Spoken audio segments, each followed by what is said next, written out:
الشیطان الرجیم بسم اللہ الرحمن الرحیم وبہ نستعین وهو خیر المعین وصلی اللہ علی سیدنا محمد وآلہ الطاہرین۔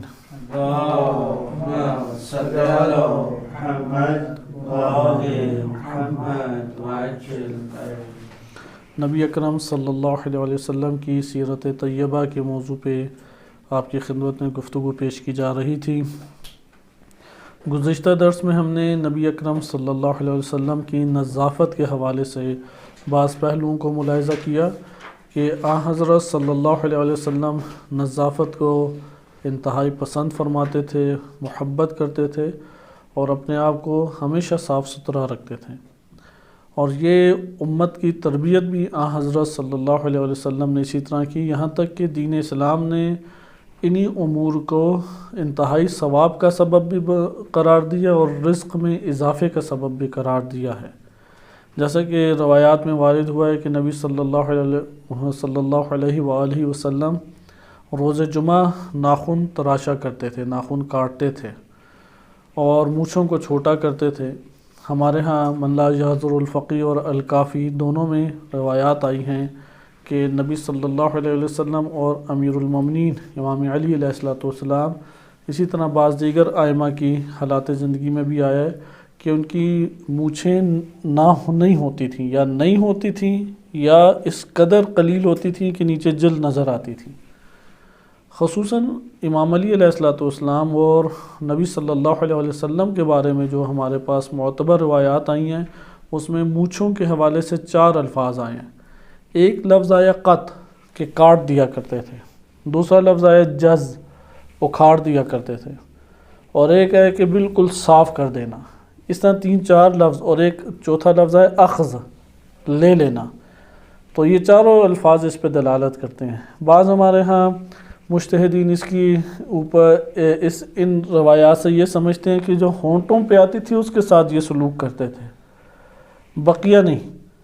لیکن اکثر بیشتر ہمارے علماء، خود میں نے علماء سے سوال بھی کیا انہی روایات کے تناظر میں، تو انہوں نے کہا کہ بعض علماء نے تو یہ جواب دیا، اساتذہ بعض نے، کہ جو ہونٹوں کے اوپر آتی تھی اس کو قط اور جز کرتے تھے، لیکن اکثر بیشتر علماء کہتے ہیں نہیں، اوپر مونچھوں کو، کیونکہ اسے مونچھ نہیں کہا جاتا۔ جو ہونٹوں کے اوپر آتے ہیں یہ تو اوپر بال آ جاتے ہیں، مونچھ کا پورا اس جگہ پہ دلالت ہوتی ہے۔ کلمہ جو شوارب ہے کہ عربی میں شوارب اسے کہتے ہیں، اس کی دلالت اس جگہ پہ جو بال ہوتے ہیں اسے کہتے ہیں۔ اور آپ معاشرے کے اندر کسی سے بھی کہیں کہ یہاں پہ جو شوارب کا وہ کھیڑنا ہے یا اخذ کرنا ہے یا کاٹ دینا ہے، تو اس سے مراد آیا ہونٹوں کے اوپر ہے، تو کوئی بھی آپ کو یہ نہیں کہے گا۔ اس لیے اکثر عرب علماء اور بعض ایرانی علماء وہ مونچھوں کو اوپر سے نیچے تک کاملاً کاٹتے ہیں، جیسے عراق کے معروف مرجع تقلید آیت اللہ سعید حکیم ہیں کہ ان کی مونچھیں نہیں ہیں۔ اسی طرح آیت اللہ سیستانی کے جو وکیل مطلق ہیں عراق میں، سید شبر یا شبر نام ہے، ان کے بہت فقہی احکام بھی آتے ہیں، آپ نیٹ پہ لکھیں تو ان کے آ جائیں گے، معروف شخصیت ہے پوری دنیا میں، ان کی بالکل ہی مونچھیں نہیں ہیں۔ اسی طرح اور بہت سارے علماء ہیں کہ ان کی مونچھیں نہیں ہیں۔ ایران کے اندر یہ رواج کم تھا، تو ایرانی علماء چونکہ زیادہ معروف ہیں، تو اس وجہ سے یہ والا ہمارے ہاں ایک قسم کا رائج ہو گیا۔ البتہ بزرگ شخصیت جیسے امام خمینی، آیت اللہ خوئی، آغا سیستانی، وہ بہت قلیل مونچھیں رکھتے ہیں۔ امام باقر علیہ السلام کے بارے میں یہ آیا کہ ان کی مونچھیں اس قدر ہلکی ہوتی تھی، نیچے جلد نظر آتی تھی، لیکن نبی صلی اللہ علیہ وسلم اور امیر المومنین علیہ السلام کے لیے جو آیا وہ یہ ہے کہ مونچھیں نہیں ہوتی تھیں، اور جو ان کی ریش مبارک تھی وہ ان کی مٹھی سے اوپر نہیں باہر نکلی ہوتی تھی، اتنی ہی مقدار میں ہوتی تھی۔ لہذا یہ سنن کے باب میں بھی موجود ہے۔ البتہ علماء اس بات کی ضرور تاکید کرتے ہیں کہ ایسا حلیہ بنانا کہ جس سے آپ کے معاشرے میں آپ کا تمسخر بن جائے، تو اپنے آپ کو بلا وجہ ذلت اور خواری کے سپرد کرنا شرعاً جائز نہیں ہے۔ لہذا اگر آپ کوئی ایسی چیز اختیار کرتے ہیں جس سے ایک تمسخر کی کیفیت بن جاتی ہے، کیونکہ ہر انداز ہر چہرے پہ نہیں سجتا، ممکن ہے کسی کی مونچھیں چھوٹی کرنے میں اس کے چہرے کے ساتھ سازگار ہوں، ممکن ہے کسی کے لیے درمیانی مونچھیں ہی اس کی شخصیت کے ساتھ یا چہرے کے ساتھ سازگار ہوں، تو معاشرے میں جس طریقے سے اس کا پروقار شخصیت سامنے آتی ہے وہ اسی کو اختیار کرے۔ لیکن اس کے باوجود اگر کوئی سنت سمجھتے ہوئے اس عمل کو انجام دیتا ہے یہ باعث ثواب ہے، کیونکہ نبی صلی اللہ علیہ وسلم کی شیعہ سنی دونوں کتب میں یہی ایک ہمارے پاس روایات ہیں۔ اہل سنت میں بھی اسی طرح سے اختلاف ہے، جس طرح سے آپ کی خدمت، اس لیے اہل سنت میں بہت کثیر علماء بڑی بڑی مونچھیں رکھتے ہیں، ان میں بھی وہ اس چیز کو سنت نہیں قرار دیتے، یا ہونٹوں پہ آنے والے کو وہ قرار دیتے ہیں کہ اسے کاٹ دیا جائے، یا بعض کہتے ہیں کہ اس دور میں یہ طریقے رائج تھے، کیونکہ سنت وہ ہوتی ہے کہ جو دین اور وحی کی جانب سے اللہ سبحانہ وتعالیٰ کی جانب سے طریقہ بیان کیا جائے اور وہ امت میں رائج کیا جائے۔ لیکن وہ طریقے کہ جو اس دور میں رائج طریقوں کی بنیاد پہ اٹھا لیے گئے اور انہوں نے اختیار کیے نبی صلی اللہ علیہ وسلم نے اور ائمہ اہل بیت علیہ السلام نے، وہ سنت نہیں ہمارے لیے قرار پائے گا۔ بہرحال ایک بحث اس کے ضمن میں موجود ہے، لیکن اس میں آپ نے یہ ملاحظہ کیا کہ نظافت کیوں یہ مونچھیں تراشی جاتی ہیں، نظافت کے قریب ہیں، حتیٰ کہ ناک کے بال اکھیڑنے یا کاٹنے کے بارے میں واضح حکم آیا ہے۔ اسی طرح سے ہونٹوں کے اوپر جو مونچھیں آئی ہوتی ہیں اسے کاٹنے کا واضح حکم آیا ہے، کیونکہ نظافت کو بیان کرتی ہیں، صفائی ستھرائی کو بیان کرتی ہیں۔ ناخنوں کو کاٹنے کا حکم واضح طور پہ آیا ہے، یہ نظافت کے قریب ہے، نظافت کا بہت شدید حکم آیا ہے، لہذا اس سے صرف نظر نہ کریں۔ مثلا ہمارے ہاں یہ عجیب ایک ماحول بن جاتا ہے جہاں لڑکے رہتے ہیں ایک ہی کمرے میں 3-4 دن، کھانے کی پلیٹیں بھی پرانی پڑی ہوئی ہیں، کپ بھی گندے پڑے ہوئے ہیں، کسی نے صفائی بھی نہیں کرنا، میلے کچیلے کپڑوں سے بالآخر بو آتی ہے، وہ کپڑے بھی ادھر ہی انہوں نے لٹکائے رکھنے ہیں۔ تو نظافت سے یہ کہ اس کمرے میں کوئی فرشتے اللہ کے نازل نہیں ہوں گے، جہاں پہ نظافت ہوتی ہے وہاں پہ فرشتے نازل ہوتے ہیں۔ حتیٰ کہ آیت اللہ حسن زادہ آمولی معروف ترین شخصیت ہیں، اللہ تعالیٰ ان کی حفاظت فرمائے اور ان کا سایہ اس امت کے اوپر طویل فرمائے، طویل عمر بھی ہو چکے ہیں۔ انہوں نے ایک کتاب لکھی ہے مراتب الطہارہ، بڑی خوبصورت کتاب ہے اور کئی علماء نے اس کی شرح کی ہے، شرح مراتب طہارت، اور فارسی میں پڑھنے والی کتاب ہے کہ ہماری لائبریری میں بھی ہر دو موجود ہیں، عربی فارسی میں۔ اس کی شرح مختلف علماء نے کی ہے، 3-4 شروحات تو آ چکی ہیں، یعنی طہارت کے مراتب۔ انہوں نے بنیادی طور پہ طہارت کو 2 حصوں میں تقسیم کی ہے، ایک ظاہری طہارت ہے اور ایک باطنی طہارت ہے، اور اس میں یہ نقطہ شارحین نے بھی، یعنی ان کے شاگرد ہی ان کے شارح ہیں، اور انہوں نے بھی یہ نقطہ اپنے دروس میں بار بار بیان فرماتے ہیں، جو ظاہری طور پہ صاف ستھرا اور پاکیزہ نہیں رہتا وہ باطنی طور پہ پاک نہیں ہو سکتا۔ ظاہری طور پہ جو صاف ستھرا نہیں ہے وہ باطن میں بھی صاف ستھرا نہیں ہوتا، لہذا خود اس کا اہتمام کریں، اپنے آپ کو علاقے کے ساتھ سازگار نہ کریں بلکہ نظافت کے ساتھ سازگار کریں۔ نظافت کا یہ مطلب نہیں ہوتا مہنگے کپڑے پہننا، نظافت کا یہ مطلب ہوتا ہے صاف کپڑے پہننا۔ نظافت کا یہ مطلب بھی نہیں ہے کہ جب کپڑے ڈرائی کلین کر کے ہی پہننے، ہاں یہ ضرور مطلب ہے استری کر کے پہنے جائیں، نہ کہ وہ عجیب و غریب اس کی شکل بنی ہو تو انسان اسی طرح اٹھ کے چلا جائے۔ اسی طرح مسواک کرے نظافت کا حصہ ہے، خوشبو لگائے نظافت کا حصہ ہے، حتیٰ کہ یہ جو ہمارے ہاں انتہائی تاکیدی استحباب کا حکم آیا ہے اور اہل سنت اسے وجوب کے اوپر بھی حمل کرتے ہیں کہ زیر بغل اور زیر ناف بالوں کا کاٹنا۔ اب زیر ناف بالوں کا کاٹنا ایک بڑا حصہ انسان کے جسم میں بن جاتا ہے، تو اسے کیونکہ ہمارے ہاں نورہ ائمہ علیہ السلام کی سنت میں آیا ہے کہ نورہ ایک پاؤڈر ہے، اسے لگایا کرتے تھے، تو وہ لگا کے جب لگاتے تھے، حمام پرانے دور میں بنے ہوتے تھے تو وہاں پہ وہ سارے بال جھڑ جاتے تھے۔ آج بھی ایران کے اندر یہ ملتا ہے، اسے لگائیں تو وہ جہاں جہاں لگتا ہے وہاں پہ بال جھڑ جاتے ہیں۔ بلیڈ کا استعمال اس دور میں نہیں ہوا کرتا تھا، یہ بعد میں یا یہودیوں کی طرف رائج تھا، لیکن نظافت کا حصہ ہے۔ زیر بغل بال ہفتے میں 1 دفعہ ضرور اتارنے چاہیے، بڑھنے نہیں دینے چاہیے۔ روایات میں وارد ہوا ہے کہ شیاطین کی رہنے کی وہ جگہ ہے، اور ممکن ہے جراثیم کو شیاطین کہا جا رہا ہو۔ اسی طرح زیر ناف بال ہیں، زیر ناف بال وہ اتارنے چاہیے، اگرچہ واجب نہیں ہیں، مستحب تاکید ہی ہیں، اور اہل سنت وہ اسے وجوب کی پر حمل کرتے ہیں، لیکن زیر ناف سے نیچے گھٹنوں سے اوپر تک ان بالوں کو اتارنا چاہیے۔ یہ نظافت کا حصہ ہے، کیونکہ اسی سے بدبو اٹھتی ہے اور انتہائی کریہ بو آتی ہے، اور یہ جہاں پہ اجتماعی حلقے بنتے ہیں وہاں پہ یہ چیز پہچانی بھی جاتی ہے۔ مثلا سفر طے کر کے آ رہے ہیں ایک دور دراز علاقوں سے اور کئی میل یا کئی کلومیٹر پیدل چلے ہیں، تو پسینہ جو انتہائی بدبودار پسینہ وہ انہی دو جگہوں پہ پیدا ہوتا ہے، ایک زیر بغل ہے اور ایک زیر ناف ہے، اور یہ جو پسینہ ہے یہ بدبو زیادہ پھیلاتا ہے۔ انسان کے کپڑوں میں بھی سب سے زیادہ بدبو انہی دو جگہوں سے آتی ہے، جو کپڑوں کے ساتھ ٹچ ہوتے ہیں تو ان میں کپڑوں میں سرائیت کر جاتی ہے۔ تو ہم نے یہ خود تبلیغات میں اس کو ملاحظہ بھی کیا، 40 کے ایام میں بالخصوص ایسا ہوتا تھا کہ اب وہ کیونکہ پوری دنیا سے ہی لوگ آئے ہوئے ہیں، تو ہمارے ہاں چونکہ نظافت کا اہتمام نہیں کیا جاتا، تو اب ایک ریلا آیا ہے، مثلا کسی بھی علاقے کا، کوئی پاکستان کا نام نہیں لینا چاہیے یا کسی ایک ملک کو مشخص نہ کریں، مثلا ایسے افراد ہیں 20-25 افراد لیکن نظافت نہیں ہے ان میں، وہ اندر داخل ہوئے ہیں تو پورے کے پورے خیمے میں بدبو پھیل گئی۔ اب وہ کیوں بدبو پھیلی ہے؟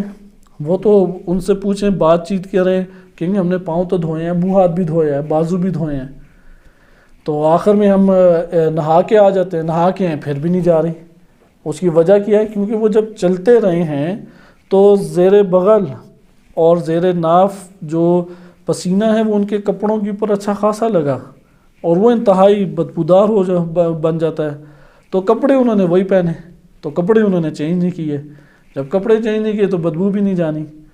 یہ وجہ بنی ہے کہ دین اسلام میں اس طرح کے احکام آئے ہیں کہ جب مومن سے تم میں ملاقات کرنے جاؤ تو صاف ستھرے کپڑے پہنو، سونے والے کپڑے اپنے جدا کر لو، کام والے کام کاج جس میں کرتے ہو اس میں جدا کر لو، یعنی بدبو آنا طبی چیز ہے، ایسا نہیں ہے کہ بدبو نہ آئے، وہ تو آئے گی، بدبو کو بھگانا ہمارا وظیفہ ہے، ہم یہ نہیں کر سکتے کہ بدبو نہ آئے۔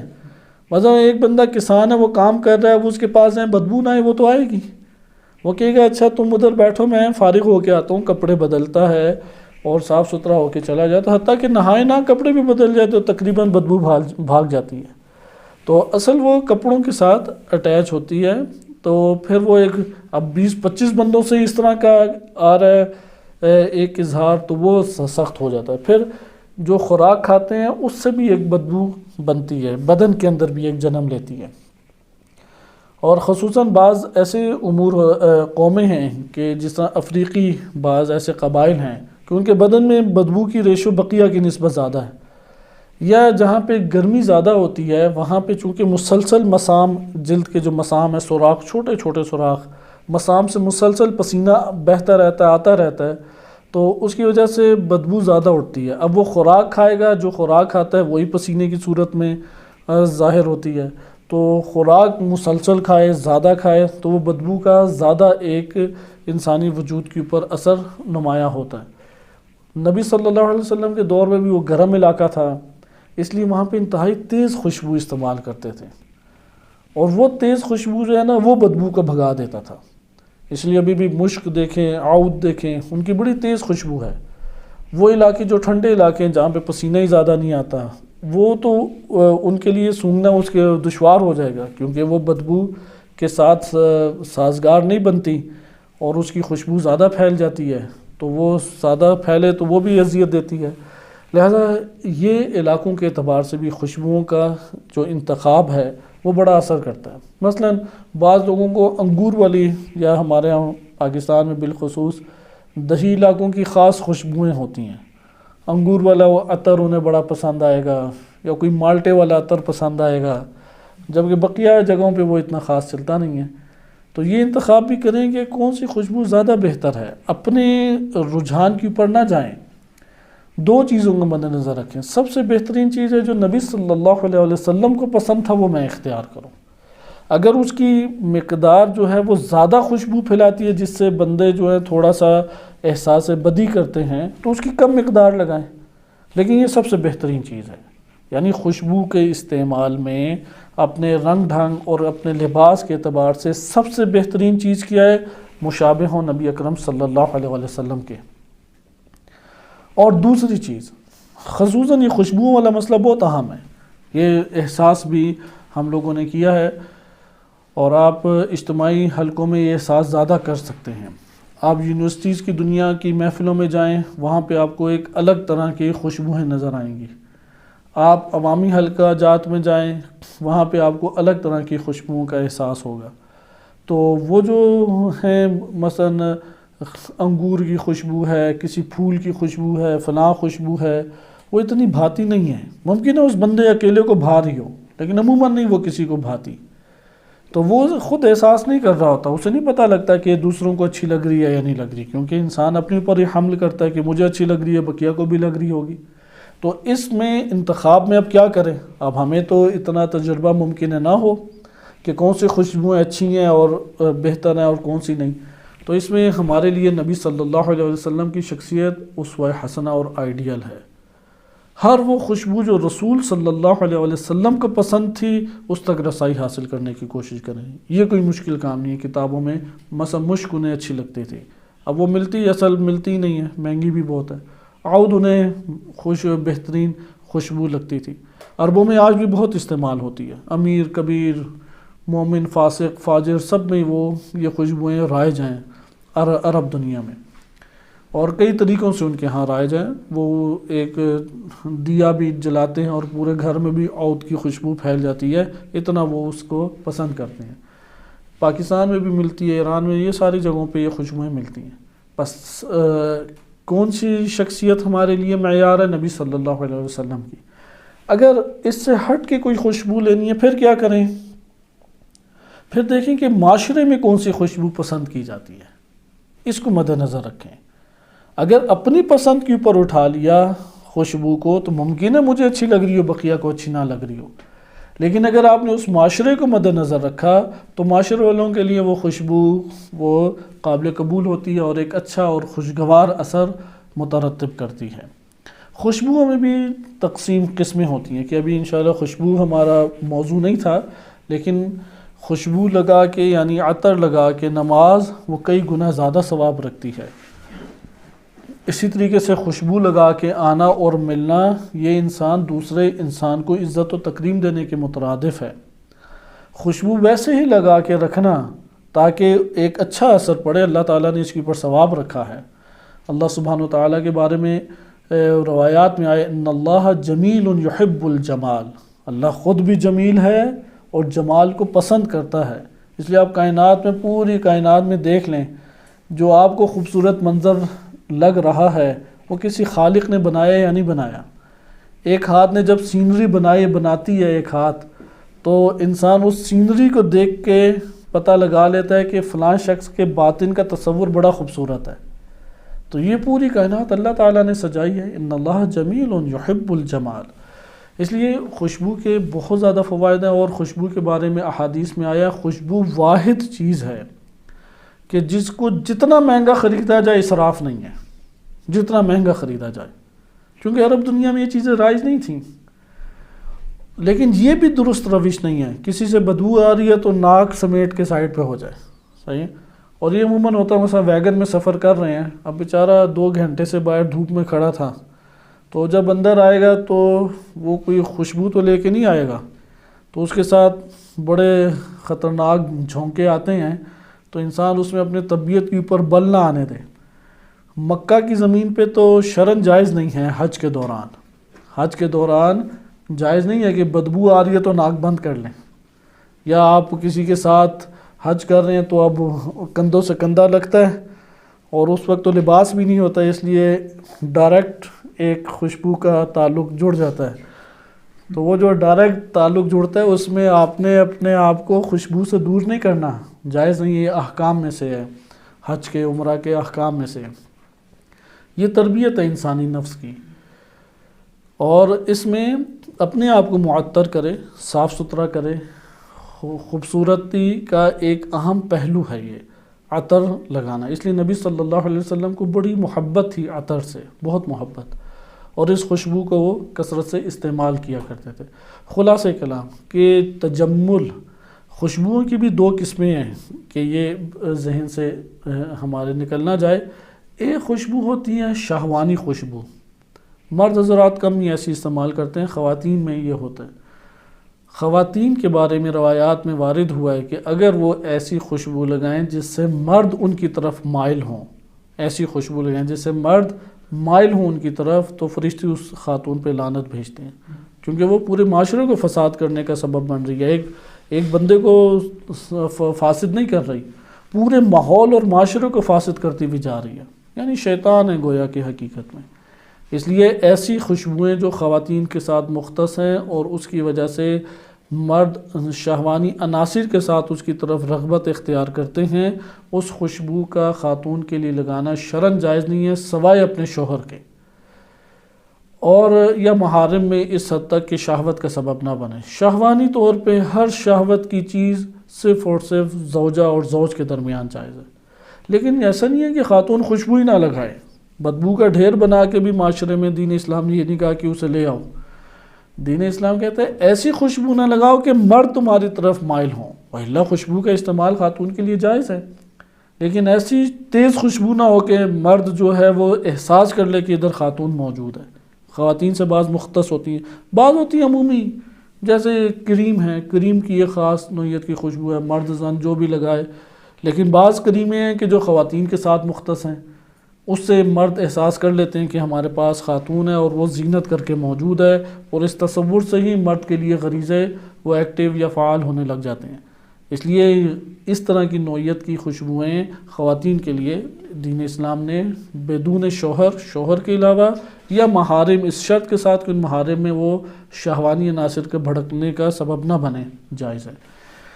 یہ خوشبو کے حوالے سے چند آپ کی خدمت میں نکات تھے، جس میں بتانا یہ مطلوب تھا کہ تجمل کا دین اسلام نے خصوصی حکم دیا ہے، ثواب ہے، حتیٰ کہ اب داڑھی ہے، اب داڑھی اگر اتنی رکھی جائے کہ چہرے پہ بس نظر آئے، دین اسلام میں جائز ہے۔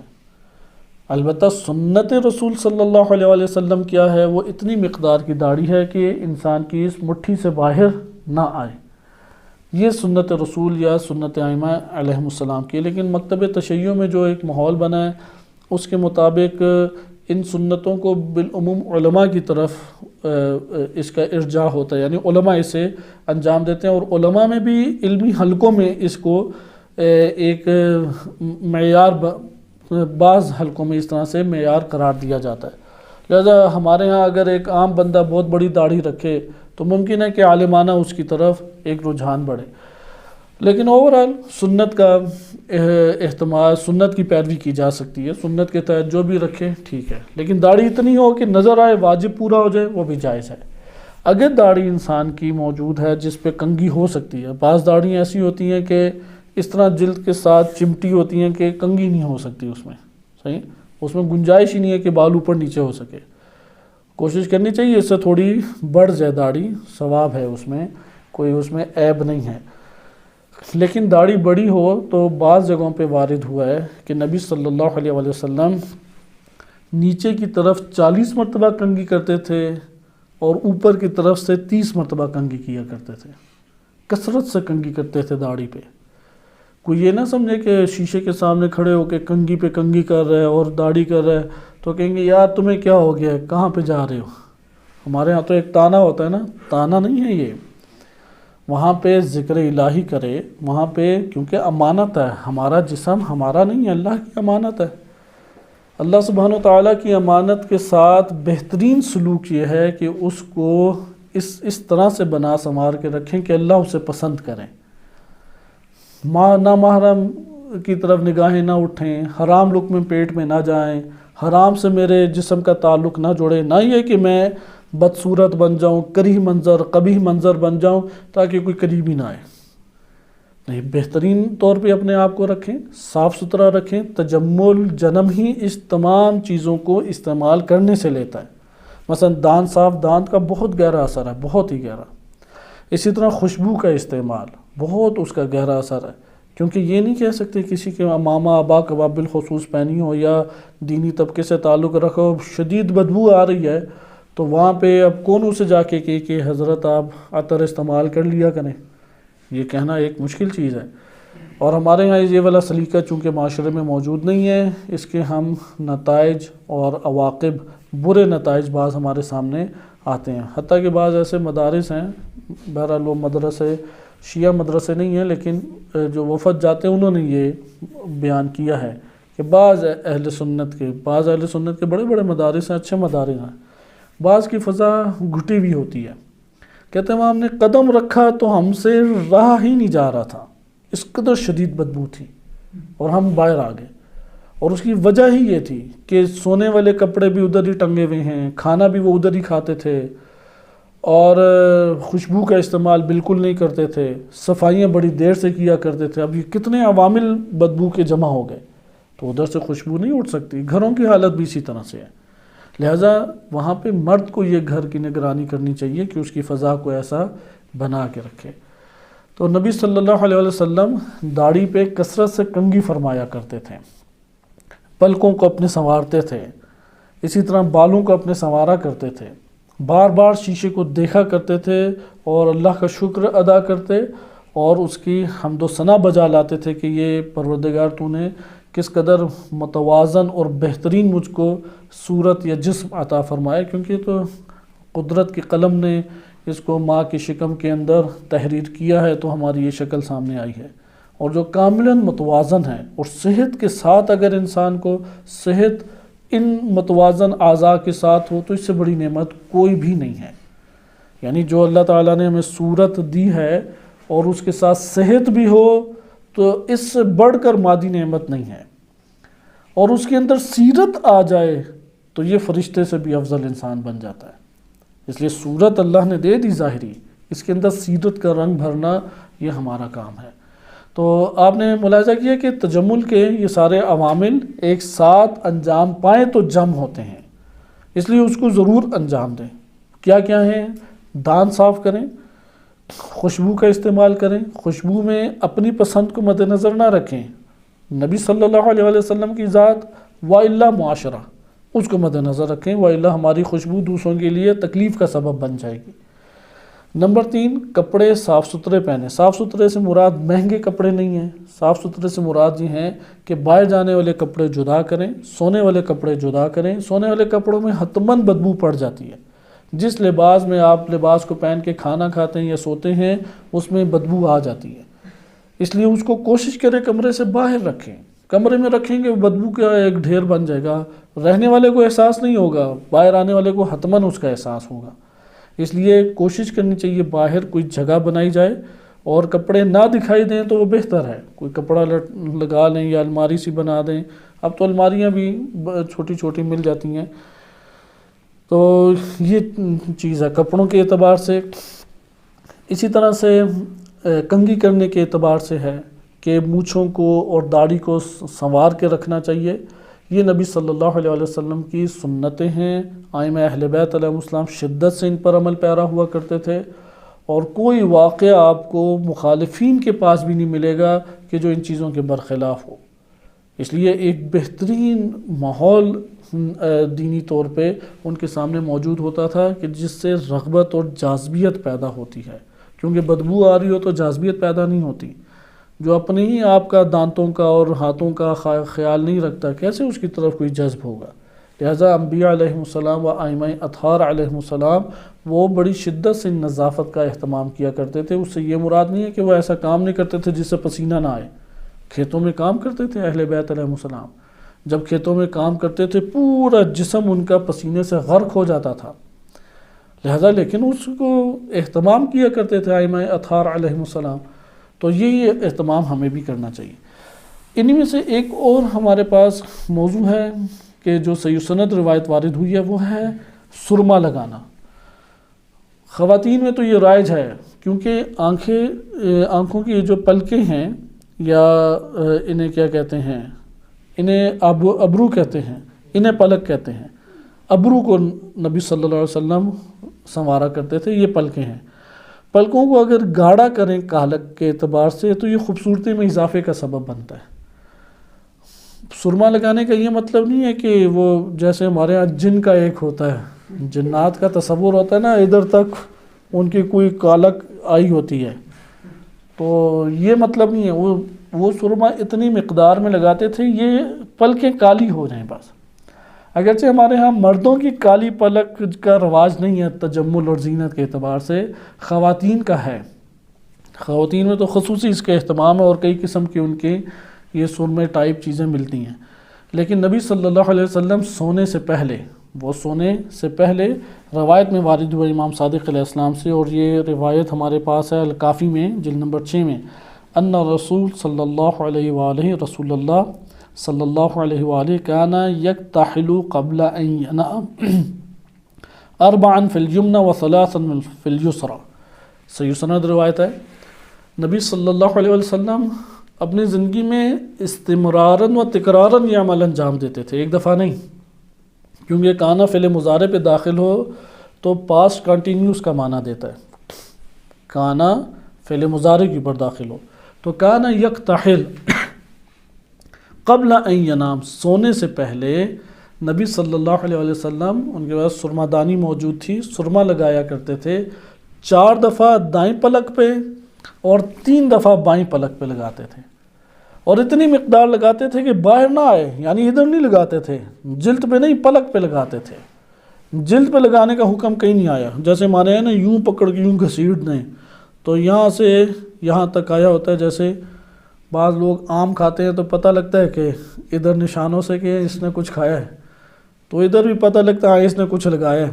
اتنا گاڑھا بھی نہیں لگاتے تھے کہ پھر مل کے انسان کی آنکھیں لال ہو جائیں، اس طرح سے لگاتے تھے کہ یہ پلک جو ہے وہ سیاہ ہو جائے۔ تو بہرحال سرما لگانا سنت رسول صلی اللہ علیہ وسلم ہے، اس کے فضائل بھی بہت زیادہ وارد ہوئے ہیں۔ یہ سارے تجمل کے اعتبار سے آپ کی خدمت میں چیزیں تھیں، اور بھی بہت سارے نکات ہیں اور تفصیلی موضوع ہے، کیونکہ روایات شیعہ سنی کتب میں کثیر آئی ہیں کہ ہم زیادہ اسے پڑھ نہیں سکتے، اور ہم اگلے ٹاپک پہ آتے ہیں۔ نبی صلی اللہ علیہ وسلم زندگی میں ہر روز کا دن کیسے گزارتے تھے، بہت اہم چیز ہے۔ ہر روز مثلا اور راتوں کو طویل رات پوری نہیں کبھی بھی سوتے تھے، ائمہ اطہار علیہ السلام بھی نہیں سوتے تھے، خصوصاً امیر المومنین علیہ السلام تو کبھی ایسا نہیں ہوا کہ سورج نے انہیں سوتے ہوئے دیکھا ہو۔ ان کی زندگی میں ایسا، نبی صلی اللہ علیہ وسلم اور امام علی علیہ السلام کی زندگی میں ایسا نہیں آیا کہ سورج نے انہیں سوتے ہوئے پایا ہو۔ نبی صلی اللہ علیہ وسلم کے بارے میں وارد ہوا ہے کہ کوشش کرتے تھے کہ بھوکے رہیں، بھوک سے رہیں، بھرے پیٹ کبھی نہیں رہتے تھے ہمیشہ۔ ہمارے ہاں تو یہ رواج ڈال دیا گیا ہے کہ وہ جیب میں بعض لوگ چیزیں رکھتے ہیں، پانی کی بوتل بھی ساتھ رکھتے ہیں، حالت پیاس میں نہیں رہنا، حالت بھوک میں نہیں رہنا، جبکہ نبی صلی اللہ علیہ وسلم حالت بھوک میں رہتے تھے۔ صحیح سند روایت ہمارے پاس ہے امام صادق علیہ السلام سے، یہ بھی الکافی جلد نمبر 8 میں ہے۔ امام صادق علیہ السلام فرماتے ہیں ما کان شیء احب الی رسول اللہ صلی اللہ علیہ وآلہ من ان یظل خائفا جائعا فی اللہ، کوئی شے رسول اللہ صلی اللہ علیہ وسلم کو اس سے زیادہ محبوب نہیں تھی کہ وہ اللہ کی بارگاہ میں، اللہ کے سامنے مسلسل بھوک کی حالت میں رہے۔ بھوک کی حالت میں رہنے کے بعض ہم نتائج اپنے وجود میں بھی احساس کر سکتے ہیں، البتہ یہ سیرت رسول کے اعتبار سے تو ہم ایک نقطہ لے سکتے ہیں کہ اپنے آپ کو بھوک کی حالت میں زیادہ رکھیں، اور جب شدید بھوک ہو جائے تو کھا لیں۔ اس کا نتیجہ یہ نکلتا ہے کہ انسان 2 وقت روٹی کھائے، 2 وقت روٹی کے علاوہ نہ کھائے۔ یہ صحت کے اصولوں میں سے بھی ہے، کیونکہ انسان کی جتنی بیماریاں لگتی ہیں سب بیماریوں کی جڑ معدہ اور پیٹ ہے، خصوصاً آج کے دور میں بلڈ پریشر ہے، شوگر ہے یا ہارٹ پیشنٹ ہیں، یہ سب بیماریاں کس سے لگتی ہیں؟ یہ پیٹ سے لگتی ہیں۔ لیکن نبی صلی اللہ علیہ وسلم اللہ کی بارگاہ میں بھوکے رہنے کو سب سے زیادہ پسند فرماتے تھے۔ بھوک کے بعض ہم مثبت نتائج دیکھ سکتے ہیں، وہ ایک تفصیلی ٹاپک ہے بھوک، کیونکہ بھوکا رہنے کا دین اسلام میں بہت کثرت سے حکم وارد ہوا ہے۔ اس سے مراد یہ نہیں ہے کہ اتنا بھوکا رہے کہ بدن میں کمزوری پڑ جائے، 4 بیماریوں کا انسان شکار ہو جائے، معدے میں زخم ہو جائیں، یہ مراد نہیں ہے۔ مراد یہ ہے کہ بھوک کی شدت یا بھوک کی جو درد ہے اس کا احساس کرتا رہے، پھر اس کا مداوع کر لے، صحت سے نہ ٹکرائے، یعنی اتنا بھوکا رہے کہ صحت سے نہ ٹکرائے۔ ہر وقت بھرے پیٹ رہنا یہ مذموم ہے، اور بھرے پیٹ کچھ کھانا یہ انتہائی اللہ کو ناپسند ہے۔ روایات کے مطابق پیٹ بھر چکا ہے، مثلا دال سے پیٹ بھر لیا، اب مرغ آ گیا تو انسان کہتا ہے چلو چکھ ہی لیں، چکھنے میں عیب نہیں ہے، لیکن اتنا چکھ لیں کہ دال کے اوپر ایک پورا مرغ ہو تو وہ بھی قیامت والے دن شور مچائے گا کہ پورا کا پورا ہڑپ کر گیا. اللہ تعالیٰ کو پسند نہیں ہے، شدید کراہت ہے اس میں. لیکن بھوکا رہنے میں فضیلت ہے. مثلا میں ایک دو نقطے آپ کی خدمت میں بیان کروں جو آپ اور میں ہر انسان احساس کر سکتا ہے. جب انسان بھوکا رہتا ہے تو اپنے اندر ایک مظلومیت کا احساس ہوتا ہے، اور جب مظلومیت کا احساس ہوتا ہے تو رجوع اللہ کی طرف کرتا ہے. پروردگار یعنی دل نرم ہوتا ہے، اس کا دل کی نرمی کا سبب بنتا ہے. بھرا پیٹ دل سخت کر دیتا ہے. بھوکا پیٹ انسان کو اس کے اندر ایک قسم کی عاجزی اور تواضع کو پیدا کرتا ہے.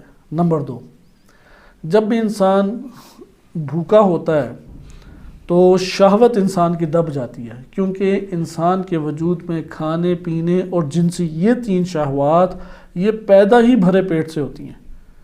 خالی پیٹ سے جنسی شہوت بھی نہیں بہت ابھرتی، ایک مقدار اس کی فقط ابھرتی ہے، لیکن وہ شدت نہیں ہوتی جو بھرے پیٹ شدت انسان کے وجود میں. ہاں یہ ہے کہ وہ اگر شیاطین کا شکار ہو جائے، جیسے موبائل کی آفات ہیں، اس کا شکار ہو جائے، وہ بھوکا کیا 10 دنوں کا بھوکا ہو تب بھی ابھر آئے گی اس کے اندر ایک شہوانی غریزے. یہ تب باتیں ہیں کہ وہ تمام ایسے اسباب سے منقطع ہو کہ جو اسے شیطانی طور پہ اس وادی شہوت کے شکار کر دے. وَإِلَّا بھوکا پیٹ انسان اس کے اندر شہوت انتہائی دب جاتی ہے، اور اس طرح سے دبتی ہے گویا کہ اس کے اندر شہوت والی رگ ہی کاٹ دی جائے. انسان کی اس ٹانگ میں ایک رگ ہوتی ہے، وہ دب جائے تو پھر شہوت ہمیشہ کے لیے ختم ہو جاتی ہے. تو گویا کہ روایات میں وارد ہوا ہے کہ روزہ اس طرح سے شہوت کو دبا دیتا ہے کہ جیسے کہ انسان کے وجود میں رگ کاٹ دی جائے. البتہ اگر روزے میں افطاری میں اتنی مقدار کھائی جائے جتنا ایک عام انسان کی زندگی کے لیے ضروری ہے، اتنی مقدار کھائے کہ 4 دنوں کے پیٹ بھر جائے اس کا، تو پھر تو اسے کوئی وہ نتیجہ نہیں دیتی. بہرحال بھوک کا ایک نتیجہ یہ ضرور ہے کہ شہوات جو ہیں وہ دب جاتی ہیں. نمبر 3، اگر بھوک انسان کے وجود کے اندر ہو، اس کا روحانی اور معنوی جنبہ وہ بلند ہوتا ہے. یہ نقطہ ذہن نشین رکھیں کہ معنوی اور باطنی جنبہ فقط اسی صورت میں قوی ہو سکتا ہے کہ جب انسان کی بھوک کا دورانیہ بڑھ جائے. یہ دونوں آپس میں جم نہیں ہو سکتی کہ بھرا پیٹ خوب ہو اور معنوی بھی بلندی انسان کو میسر آ جائے. یہ دونوں چیزیں جم نہیں ہو سکتی.